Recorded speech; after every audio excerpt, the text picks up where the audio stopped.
Welcome to JasonWhiskyWise. My name is Jason. Welcome to my whiskey channel. And for our first review of 2019, we're going to be covering something from the independent bottler Gordon and Macphail. And that's going to be a Glenlivet distilled in 1954. So we have this over here. And I poured out a little bit in a glass and I've got that sitting just over here. It's been a good 30 minutes in the glass and it's starting to mist up around the top. But this is going to be the oldest whiskey I'd have tried ever. And actually that's going to be the oldest whiskey I get to even do here on the channel. So it's 64 years of age and it's bottled at an ABV of 41%. And I believe it's bottled just at the 41 because if they left it a little longer, it could have just slipped under 40. And that's the end of that as being a whiskey. So I'll pop this off now and let's get into this one. But actually we're going to start with the question of the day. And this is something I'm actually quite interested to hear from you guys. What's your oldest whiskey that you've tasted? So I'll leave that down below in the comment section and also I'll leave the question on the screen. And that could be anything. So let me know what you thought of the oldest whiskey you've tried and what did you think of it as well. So let me know about that as well. So this is from the Glenlivet Distillery. It's distilled at the Glenlivet Distillery all the way back, 60 plus years ago.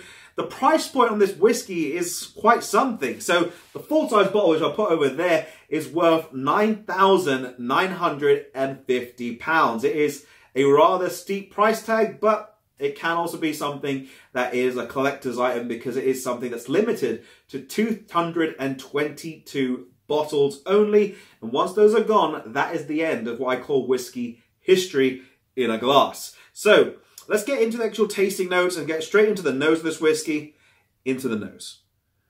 So getting us started on the nose for the Glenlivet from 1954. First things up on the nose is a freshly cut ripe pineapple. And it's followed up by another exotic tropical fruit, and that is jackfruit. But it's not so intense like a freshly cut jackfruit. This is like something that's maybe been tinned for a period of time.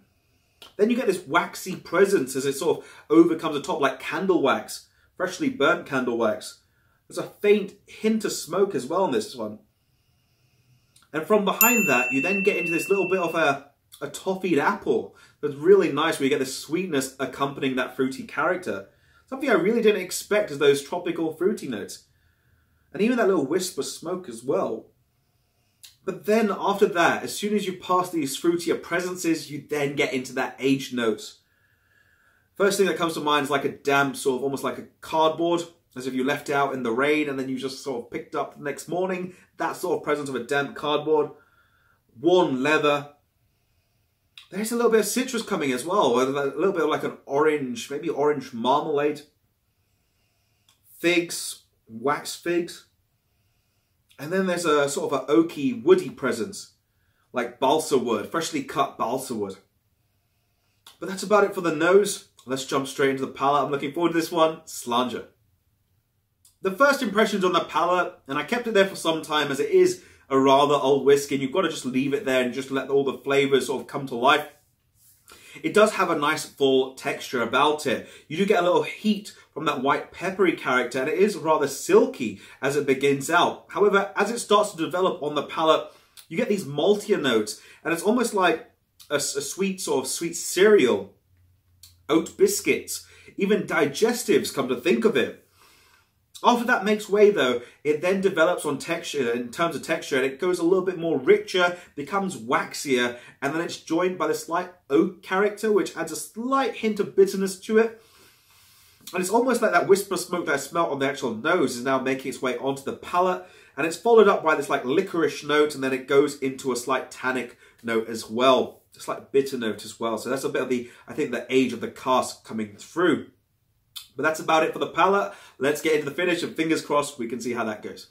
So now into the finish for this whiskey. Overall, the finish for this one is rather short. It sort of starts out with this sort of nice presence of black tea as it dries the palate, a little bit of chewy malt, citrus, and then you get this waxed apple character, and then it just really ends rather short on the palate. I was expecting it to probably go on a little bit longer, but it does cut itself rather short. So in overall, I'm going to give you my comments and actually my rating. And for the actual rating for this one, it's getting an 88. The whiskey overall is great. In terms of the nose, really, unexpected stuff with those tropical fruity notes. Palate as well, I loved how that texture developed further and further. But on the finish, I felt it just sort of let it down. And that little bitter character coming through would just sort of dropped it down just a little bit. Maybe it should have been bottled a bit more younger, but overall, really nice whiskey. And if any of you guys are thinking about it in terms of what do I think of its price, I do think it's very expensive at, just under shy of £10,000. It's something that I personally can't afford, but if anyone does have that sort of money and they're looking for something that's a fantastic collector, at the same time something that's very unique, that Glenlivet can be something that you can probably buy into. So 88 out of 100. It's got a really great nose. I just feel it sort of drops off on the finish, and that slight bitter note really made me mark it down. But however, that is going to be it for the video. If you guys have enjoyed, drop it a thumbs up. Be sure to hit the subscribe button, which I'll leave over there. And if you haven't checked out any other Gordon Macphail's videos, I'll leave them on screen. I've got the Caol to cover next, which was part of my Whiskey of the Year. And then we've also got some other Gordon Macphail's, which are actually just under me here, which I'll get to in the next few videos. So thank you guys for watching, and I'll catch you all for the next video. Slàinte.